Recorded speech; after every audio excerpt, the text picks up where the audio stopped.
रोहतक में जगह जगह गूंजा गणपति जी गणेश नु मनाइए। आखिर कैसे महाराष्ट्र का पर्व पहुंचा रोहतक की गलियों तक? तो शुरुआत हमने की ना, वहाँ से आज तक पूरे रोहतक में मिनी महाराष्ट्र हो गया समझो। 28 साल पहले मराठों ने किए थे रोहतक में गणपति स्थापित। लोगों के संपर्क आने के बाद हमने 1987 में पहले बार गणेश उत्सव स्टार्ट किया था। हर साल मना रहे धूमधाम से गणेश महोत्सव। 1993 से इन्होंने शुरुआत की थी। हमारी गली से गणेश जी की शुरुआत हुई थी जी। मिनी बॉम्बे बन रहा है रोहतक। गणेश उत्सव में रोहतक में एक मिनी बम्बई हो गया। गणेशोत्सव महाराष्ट्र का मुख्य त्योहार है, लेकिन अब इसकी धूम समूचे भारत में है। हर साल महाराष्ट्र के बाहर दूसरे राज्यों में भी गणेश की मूर्तियां स्थापित की जाने लगी हैं। गणेश महोत्सव की धूम अब सिर्फ महाराष्ट्र तक ही सीमित नहीं रही, बल्कि रोहतक में भी धूमधाम से गणेश भक्त विशाल पंडालों में विघ्नहर्ता को विराजमान करते हैं। लेकिन क्या आप जानते हैं कि इस महोत्सव की शुरुआत रोहतक में कैसे हुई? महाराष्ट्र से 1340 किलोमीटर दूर स्थित हरियाणा के शहर रोहतक में कैसे पहुंची एक दंत की महिमा? इस महोत्सव के बारे में एक बात जानकर शहरवासियों को हैरानी होगी कि रोहतक में मनाया जाने वाला महाराष्ट्र का ये पर्व मराठाओं ने ही शुरू किया था। सन 1987 में सबसे पहले गणपति सुनारों वाली गली में विराजमान किए गए थे। उसके बाद से बीच में चंद सालों का विश्राम किन्हीं कारणों से दे दिया गया था, लेकिन सन 1993 के बाद से लगातार गणेश महोत्सव शहर भर में मनाया जा रहा है।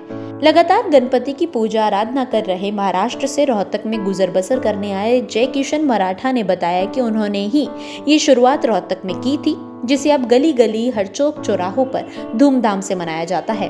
कम से कम 100 से ज्यादा मराठा रोहतक में रहकर अपनी परंपराओं को जीवित रखे हैं। अब रोहतक को अगर मिनी बॉम्बे कहेंगे, उसमें भी कोई दो राहें नहीं होंगी। मैं महाराष्ट्र सांगली डिस्ट्रिक्ट से 1984 में रोहतक में आया हूँ। उसके बाद जिस तरह हमने यहाँ लोगों काम के तौर पे आया था, मेरा काम चल पड़ा। फिर मैं कुछ लोगों के संपर्क आने के बाद हमने 1987 में पहले बार गणेश उत्सव स्टार्ट किया था। लेकिन 2-3 साल हमने करने के बाद हमें इतना उस टाइम तो रिस्पॉन्स नहीं मिला था। तो उसके बाद हमने 85 में हमारे साथ एक इनूर्स क्लब नाम से एक जुड़ा।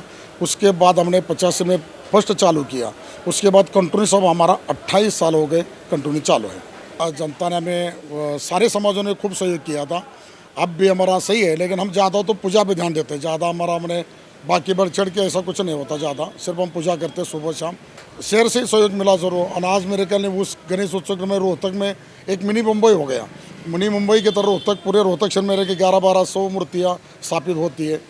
तो शुरुआत हमने की ना, वहाँ से आज तक पूरे रोहतक में मिनी महाराष्ट्र हो गया समझो। और हमें भी खूब आनंद होता है कि हमने शुरुआत करी है। इतना बड़ा माहौल रोहतक शहर में हुआ है और पूरे धूमधाम से सारा शहर मनाता है। 10 दिन पूरा रोहतक शहर के जिस तरह की मैंने रखता ना, हरिद्वार में गंगा में एक आरती सुनते, उस तरह सुबह जब निकलते एक बाहर तो चारों तरफ आरती सुनने मिलती है, बड़ा आनंद आता है। मराठा द्वारा शुरू किए गए गणेश महोत्सव में शहर की जूलर्स एसोसिएशन सहयोग कर रही है। सुनार जगदीश वर्मा का कहना है कि बड़ी धूमधाम से हर साल इसी तरह गणेश महोत्सव परंपराओं के साथ मनाया जाता है। खास बात यह है कि यहाँ विघ्नहर्ता को भोग लगाने वाले मोदक पौराणिक तरीकों से ही बनाए जाते हैं। 1993 से इन्होंने शुरुआत की थी। हमारी गली से गणेश जी की शुरुआत हुई थी जी। और इसमें हमारा पूरा स्वर्णकार समाज और हमारे ये मराठे कारीगर हैं भाई, इन्होंने शुरुआत की थी। हमारे पूरे स्वर्णकार समाज ने इनका पूरा साथ दिया है। 1993 में गणेश जी सबसे पहले हमारे यहाँ रोहतक में विराजमान हुए थे।